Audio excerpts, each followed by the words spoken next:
4.4 में हिसाब है, ये कई 5 को तो है ये लगता है।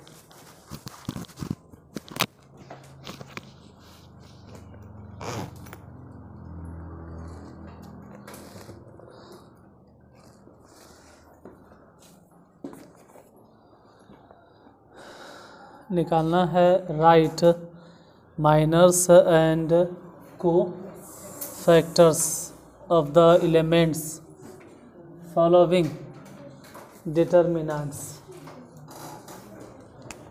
एक्सरसाइज 4.4 क्वेश्चन नंबर पहला के पहला 2 -4 0 और 3। दूसरा question A B C D दोनों में माइनर बताना है और फिर कोफैक्टर, पहले यही दोनों बताते हैं।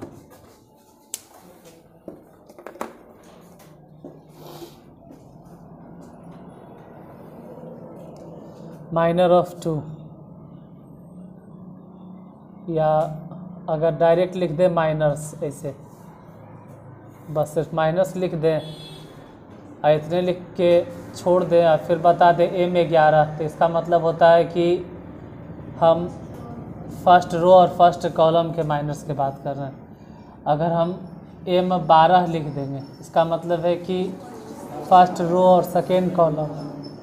अगर एम 21 लिख देंगे तो इसका मतलब है कि सेकेंड रो फर्स्ट कॉलम। अगर एम 22 लिख देंगे तो रो भी सेकेंड और कॉलम भी सेकेंड।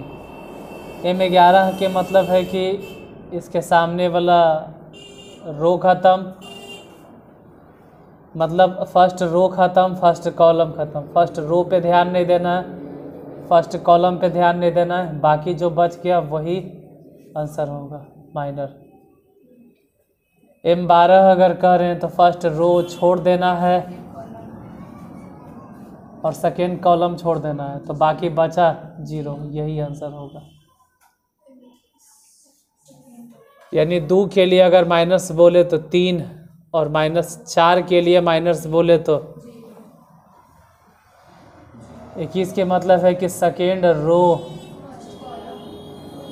और फर्स्ट कॉलम छोड़ देना है, तो बचा कितना -4। M22 के मतलब है कि सेकेंड रो पे भी ध्यान नहीं देना है, सेकेंड कॉलम पे भी ध्यान नहीं देना है, तो बच गया 2। ये हो गया माइनर्स। अगर को फैक्टर्स निकालना रहे कि को फैक्टर्स बोलो, तो capital A11, capital A12, A21, A22, 22। को फैक्टर ऐसा नहीं निकालना है, जो निकला है 3 तो वही होता है 1 1 2। सम संख्या है तो साइन नहीं चेंज होगा। 1 2 3 मतलब 1 और 2 जोड़ के 3 आता है विषम संख्या, तो साइन चेंज करके भी क्या फ़ायदा 0 के। 21 2 और 1 जोड़ने पे 3 हो गया, मतलब विषम संख्या, तो साइन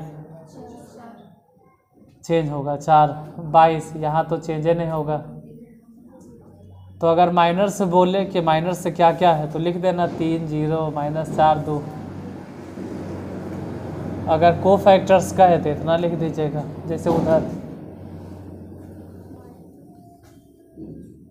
बोलो M11 M12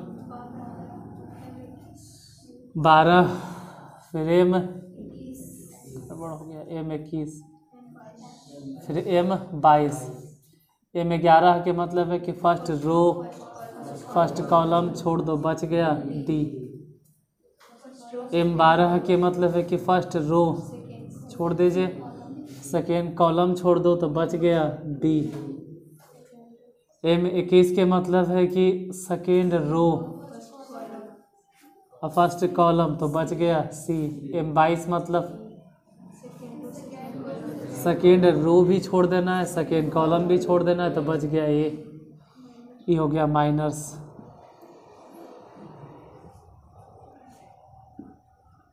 कोफैक्टर्स। तो जैसे निकला है A11 निकाल लो, A12,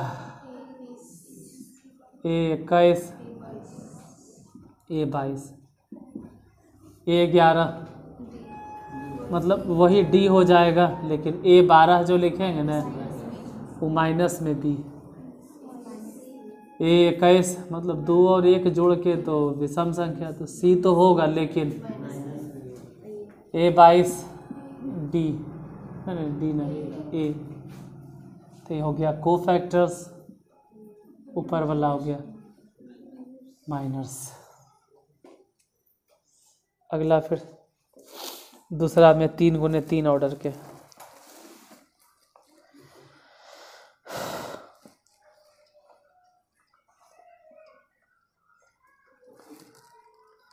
क्या कह रहा कि using cofactors of the elements. अच्छा, तो तीसरा में है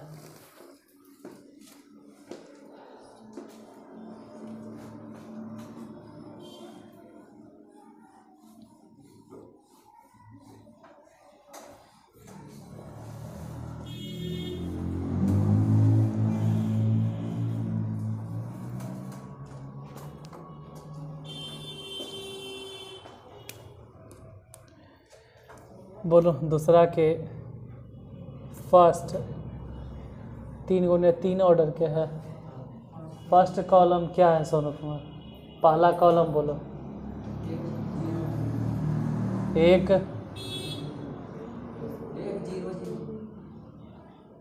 1 0 0। सेकेंड कॉलम बोलो।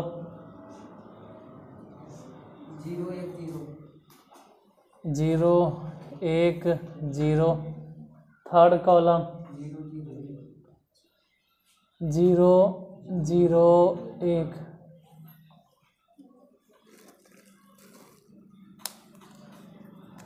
M11 M12 M13 M14 न M21 M22 M23 और M31, फिर 32, फिर 33। 33 के मतलब है कि थर्ड रो और थर्ड कॉलम। संभल के, इसलिए कभी कभी पूछ देते हैं जब मैं ध्यान यहाँ रहने तो गए काम से आप, और कोई ख़ास नहीं मतलब है। यहाँ M11, अगर M11 कह रहे हैं तो फर्स्ट रो और फर्स्ट कॉलम समझ लो ख़त्म। तो फर्स्ट रो ख़त्म, फर्स्ट कॉलम ख़त्म, बाकी जो बच गया उसको गुना करेंगे तो 1 और ये वाला 0, तो कह सकते हैं कि 1। M12 अगर पूछे बता पर वो क्या होगा? M12 बताइए। M12 द फर्स्ट रो ख़त्म, सेकेंड कॉलम ख़त्म, 0 होगा। देखते हैं शायद हो जाए 0। M12 मतलब फर्स्ट रो ख़त्म सेकेंड कॉलम, तो ये तो 0, हाँ 0 होगा। M13 तो M13 मतलब फर्स्ट रो ख़त्म थर्ड कॉलम ख़त्म, तो ये भी 0। M21 मतलब सेकेंड रो और फर्स्ट, तो सेकेंड रो ख़त्म फर्स्ट कॉलम ख़त्म, 0। M22 मतलब है सेकेंड रो ख़त्म सेकेंड कॉलम ख़त्म, तो 1। M23 के मतलब है सेकेंड रो ख़त्म थर्ड कॉलम ख़त्म, तो बच गया 0। M31 बोलो। थर्ड रो फर्स्ट कॉलम, तो ये भी 0। M32 बताइए। यहाँ ख़त्म, यही ना होगा। थर्ड रो तो बच गया 0। M33 बोलो। 1 यहाँ से ही ख़त्म ही ख़त्म, तो हाँ 1। अगर कहें कि माइनस, अगर को फैक्टर निकालना है तो A11 A12 A13 A21 A22 A31 A32 A33 A11 तो एक A12 उसमें तो साइन चेंज नहीं होगा। A13 A21 भी 0 A22 A23 फिर से साइन चेंज नहीं होगा। A31 तो 0 A32 भी 0 A33 क्या करना हो गया, नहीं निकालना, छोड़ देना।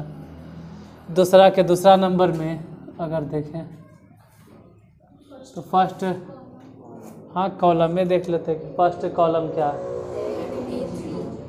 First column 1 3 0, second column 0 5 4 -1 2, half minus M11 M12 M13 M21 M22 M23 M31 M32 M33 M11 क्या होगा सोनो?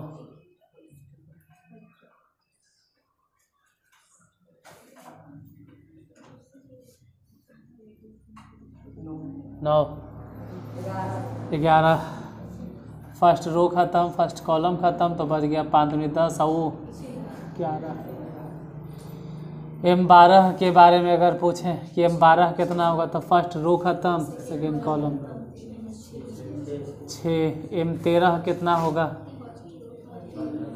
फर्स्ट रो थर्ड कॉलम तो 3, प्लस माइनस बाद में देख लेंगे। M21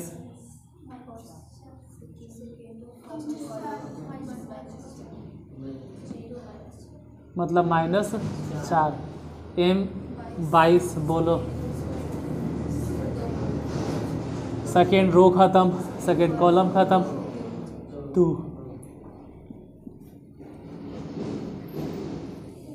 M23 ख़त्म मतलब 1। M31 third row first column -20। M32 third row second column -1 -13। M33 बोलो, हाँ 5। को फैक्टर लिखना तो सिर्फ प्लस और माइनस लगाना, जैसे A11 A12 A13 A21 A22 A23 A31 A32 A33। A11 के बात करें कि कितना होगा तो A11 मतलब जैसे है वैसे ही रह जाएगा। A12 -6 चिन्ह बदलाएगा। A13 कुछ नहीं 3 10 के 10। A21 मतलब +4 हो जाएगा। A22 साइन नहीं बदलाएगा 2 के 10 के 10। A हो जाएगा A31 बोलो, ये भी तो नहीं है बदलाएगा, नहीं बदलाएगा। -20 A32 बता, हाँ ये बदलाएगा। 3 और 2 5 हुआ तो साइन चेंज यानी प्लस में 13। A33 बताइए तो 5, माइनर निकल गया, कोफैक्टर निकल गया। थर्ड नंबर क्वेश्चन तीसरा, कल वाला बन गया था 4.3 बनल है। 4.4 में तीसरा नंबर क्वेश्चन है, using cofactors of elements of second row. मतलब वो खुद कह रहा है कि सेकेंड रो के इस्तेमाल करो। जैसे हम लिखते हैं ना by using first row, by using second row, ऐसे वैसे कभी फर्स्ट कॉलम कभी सेकेंड कॉलम तो थर्ड में है using cofactors of elements of second row, मतलब हम डायरेक्ट इसको बोलते हैं बाय यूजिंग सेकेंड रो, हम दूसरे रो के प्रयोग से, रो को हिंदी में क्या बोलते होंगे, पंक्ति, दूसरे पंक्ति के प्रयोग से इसका मान ज्ञात करेंगे। अब है क्या दूसरा पंक्ति वो देखेंगे तबे न। अच्छा, चौथा नंबर में कह रहा है using cofactors of third column, कौन सी फालतुए न है। चौथा में हम तो प्रॉपर्टीज लगा के हल करते हैं, हम तो वैसे नहीं हल किए हैं कि रो में R1 में R2 घटा दो, जोड़ना नहीं है, और फिर R2 में R3, ऐसे नहीं समझ में आ रहा होगा, हम लिख देते हैं, एक बार लिख देते हैं तो समझ में आएगा कि हम क्या बोल रहे हैं।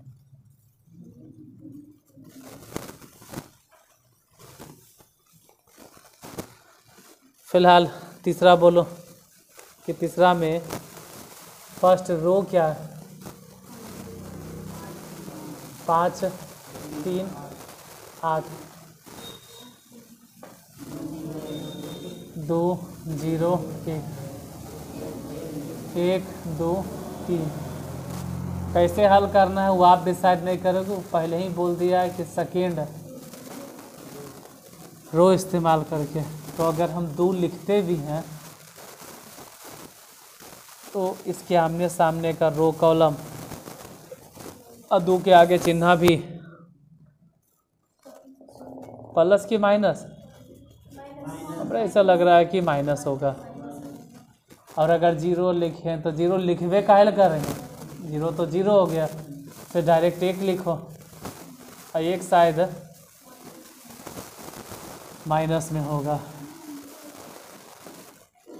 जहाँ 2 लिखे हैं उसके सामने का रो और कॉलम ख़त्म, तो बच गया डायरेक्ट, तो यही लिखेंगे 3 2 8 3।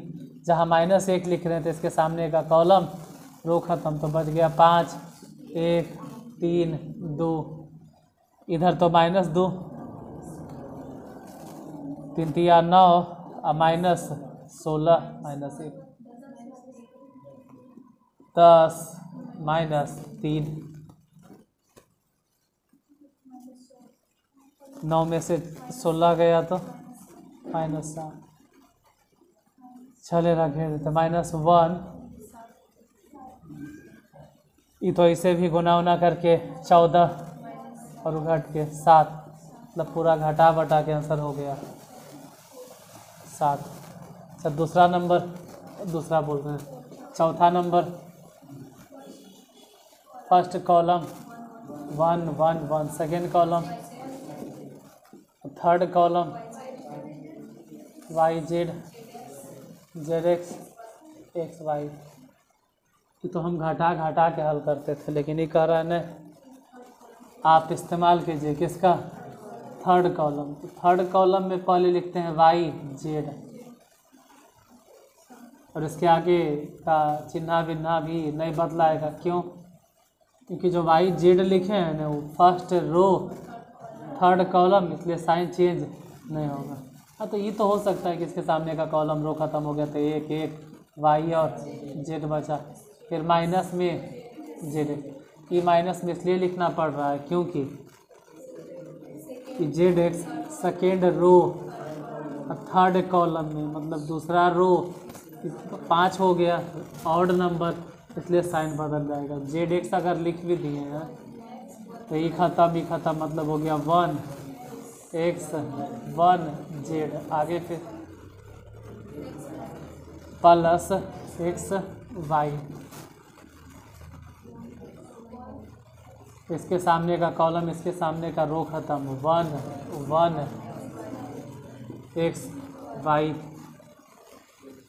गुना कीजिए, पहले तो ये Z यहाँ गुना और Y वहाँ गुना, तो YZ बाहर रह गया, Z minus Y minus ZX, Z minus X plus XY। उधर बोलो Y माइनस एक्स। अब तिरछा तिरछी गुना कर दीजिए। बोलो प्रभु कि अब क्या लिखें हम जो गुना करेंगे।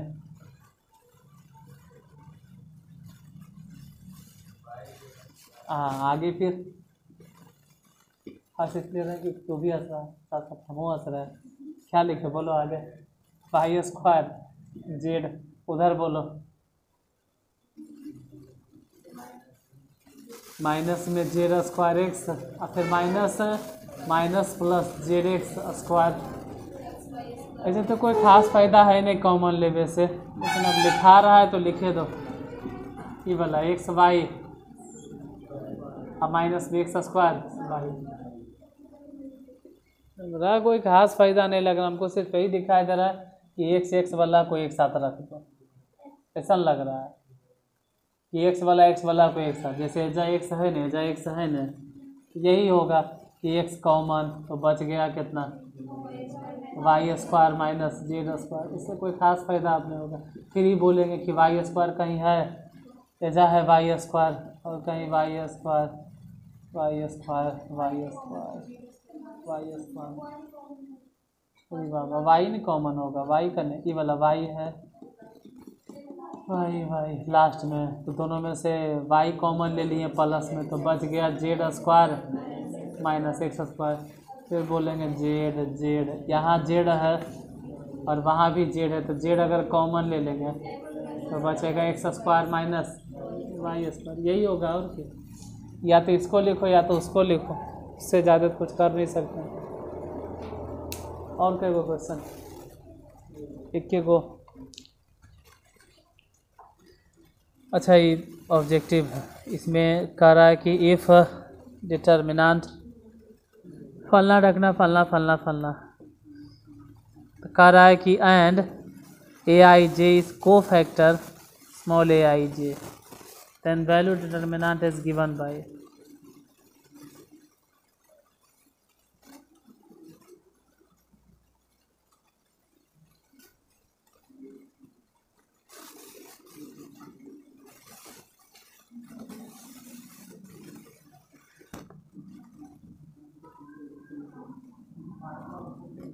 बताते हैं।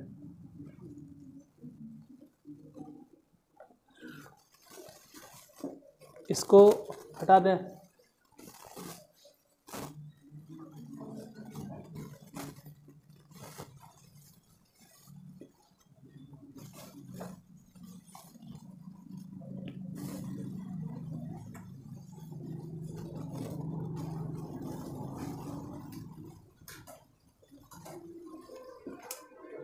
देखो उसमें जितना लिख ले पहले, क्या है क्वेश्चन नंबर 5, बोलो फर्स्ट रो क्या है, A11 A12 A13 A21 A22 A23 A31 A32 A33। हम मान लेते हैं कि अगर A11 लिख देते हैं, यहाँ पे A11 अगर लिख देते हैं, अगर A11 लिख देते हैं, अगर A11 लिख देते हैं, अगर A11 लिख देते हैं, अगर A11 लिख देते हैं, तो बाकी एजा बचेगा A22 A32 A23 और फिर अगर एजा A12 लिख देता है, और वो भी कैसन, वो माइनस इसलिए लिखना पड़ता है क्योंकि इसके कोफैक्टरे में माइनस आएगा। जो हल करेंगे ना, जैसे हम A12 के आगे जो माइनस लिखते हैं, वो A12 का जो कोफैक्टर आता है वो ये करता है किसमें, माइनस में। अभी तो बता रहे थे कि 1 और 2 विषम संख्या है 3, इसलिए क्या लगा देना माइनस, तो एक कोफैक्टरे है माइनस में। मतलब ये तो नहीं समझ में आ रहा था, लेकिन ये समझ में गए ना कि ये जो लिखे हैं ना, इसका मतलब है कि इसके बगल में बैठावल है कोफैक्टर ऑफ A12। मतलब अगर कहीं A11 नज़र आ रहा तो इसके साथ में होना चाहिए A11 एलिमेंट और साथ ही साथ उसका, जैसे ये जो लिखे हैं क्या है, अरे कोफैक्टर है किसका, और अगर कहीं ऐसा लिखल है कि ये 12, तो उसके साथ कोफैक्टर होना चाहिए ए। लेकिन हाँ, लेकिन क्या हो गया, लेकिन क्या, अरे ए 12 ऐसे भी किस में होता है, नहीं, तो ये माइनस हो जाएगा, ये माइनस हो जाएगा, अभी नहीं लिखेंगे। और अगर कोई ए कितना लिखे 13, अगर ए 13 लिखे तो क्या लिखेगा एजा ए 13। अब इस हिसाब से उसमें 4 गो ऑप्शन है। पहला ऑप्शन बोलो, ए 11 ए 31, ए 12 ए, बाद में देखेंगे। दूसरा बोलो, ए 11 ए 11 ए 12 ए 21, इसको भी बाद में देखेंगे। तीसरा बोलो, ए 21 ए 11 प्लस ए 12 ए 12, छोटका ए 12 ही नहीं बोले हो, अच्छा ये 12। अच्छा चौथा क्या है, ए 11 ए 11 ए 21 ए 21, बड़ा में ए 31 ए 31। एकरा आधे पे छोड़ दिए, एकरा आधे पे छोड़ दिए, एकरा आधे पे छोड़ दिए। ढक्कन बिना डिब्बा के छोड़ इसलिए दिए क्योंकि वैसे भी कोई काम के नहीं था। अगर ए 11 है तो ये कौन हिसाब से 31 आ रहा है, अगर ए 11 है तो को फैक्टर भी आना चाहिए ए, अगर ए 21 है तो ये ठीक है। ये जाके फिर गड़बड़ा गया, छोड़ दिए इसको, ए 21 ए ठीक लगा, ये जाके गड़बड़ा गया। ये देखो ठीक है, ए 11 11 ए 21 21 31 31, ये देखने में ठीक लग रहा है, पता नहीं आंसर होगा कि नहीं होगा। ये ना आते ही आंसर, मतलब जो एलिमेंट का आप इस्तेमाल कर रहे हैं उसके साथ उसी का कोफैक्टर गुना कीजिएगा, तभी उस डिटर्मिनेंट का मतलब डिटर्मिनेंट निकाल सकते हैं। एक्सरसाइज 4.4 खत्म। और 4.5 कल तो नहीं, 2 दिन लगेगा, इसमें 2 दिन लगेगा। 4.5 में 2 दिन लगेगा।